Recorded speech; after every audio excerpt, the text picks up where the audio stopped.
வணக்கம். அதான் நாடாளுமன்ற குளிர்கால கூட்டத்தொடர் நேற்று தொடங்கியது. தொடங்கி நடைபெற்று வருகின்றது. டிசம்பர் 19 வரையில் திட்டமிடப்பட்டிருக்கின்றது. இந்த கூட்டத்தொடரை சுமூகமாக நடத்துவதற்காக ஒத்துழைப்பு கோரும் வகையில் அனைத்து கட்சி கூட்டமும் அதற்கு முன்பாக மத்திய அரசு சார்பில் ஏற்பாடு செய்யப்பட்டு அனைத்து கட்சி பிரதிநிதிகளும் அதில் கலந்து கொண்டு தங்களுடைய நிலைப்பாட்டை தெரிவித்திருந்தார்கள். இந்த நிலையில்தான் நேற்று இந்த கூட்டத்தொடர் தொடங்கிய நிலையில் நேற்றிலிருந்தே தொடர்ந்து அமளி நிலவி வரக்கூடியதை பார்க்கின்றோம். நேற்றும் இந்த கூட்டத்தொடர் முதல் நாளில் கூட்டத்தொடரானது தொடர்ந்து ஒத்திவைக்கப்பட்டதை நாம் காண முடிந்தது. இந்த அவை நடவடிக்கை ஒத்திவைக்கப்பட்டதை காண முடிந்தது.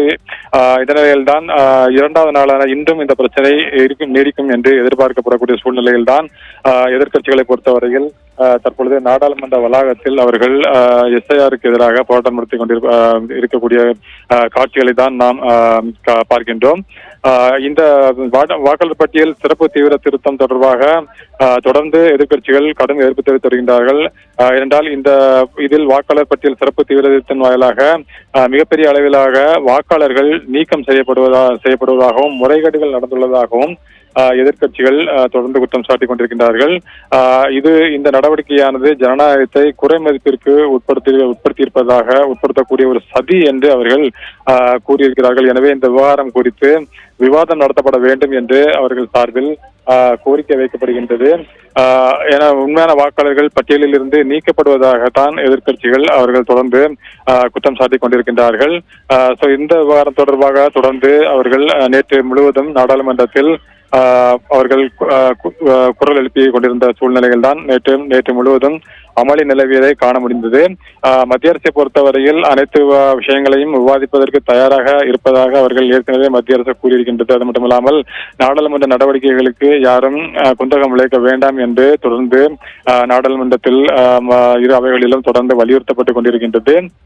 இருப்பினும் எதிர்க்கட்சிகள் தொடர்ந்து இந்த விவகாரத்தை நாடாளுமன்றத்தில் எழுப்பி கொண்டிருக்கின்றார்கள். ஆனால் இந்த விவகாரத்தை பொறுத்தவரையில் தேர்தல் ஆணையம் அது ஒரு சுயாதீன அமைப்பு, தேர்தல்களை நடத்துவது அதுபோல வாக்காளர் பட்டியலை சீர்திருத்தம் செய்வது தேர்தல் ஆணையத்தினுடைய நோக்கமாக இருக்கின்றது. அதன் அடிப்படையில் தான் கிட்டத்தட்ட 20 ஆண்டுகளுக்கு மேல் ஆகிவிட்டது இதுபோன்ற வாக்காளர் பட்டியல் தீவிர திருத்தம் மேற்கொள்ளப்பட்டு கிட்டத்தட்ட 20 ஆண்டுகளுக்கு மேலாகிவிட்டதாக தேர்தல் ஆணையம் தெரிவித்திருக்கின்றது. கடைசியாக தமிழகம் உள்ளிட்ட மாநிலங்களில் 2005ஆம் ஆண்டு இந்த நடவடிக்கையானது தீவிர திருத்தமானது மேற்கொள்ளப்பட்டிருக்கின்றது.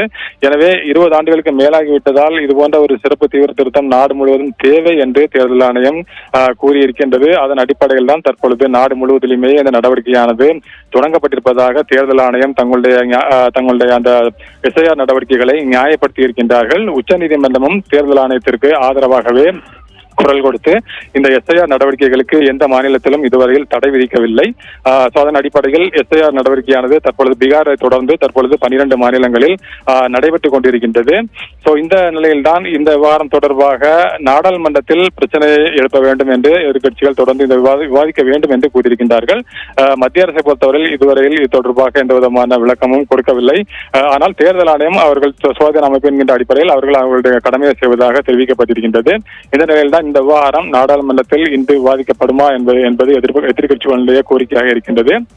மத்திய நாடாளுமன்றத்தில் அதற்கு அனுமதி வழங்கப்பட்டால் இந்த விவகாரம் தொடர்பாக விவாதிக்கப்படும். எனவே இந்த நிலையில்தான் தற்பொழுது நாடாளுமன்ற தொடங்குவதற்கு 11 மணிக்கு தொடங்கக்கூடிய சூழ்நிலையில் தற்பொழுது மீண்டும் இந்த விவகாரம் தொடர்பாக எதிர்க்கட்சிகள் நாடாளுமன்றத்திற்கு உள்ளேயும் வெளியேயும் தொடர்ந்து அமளியில் ஈடுபட்டுக் கொண்டிருக்கின்றார்கள்.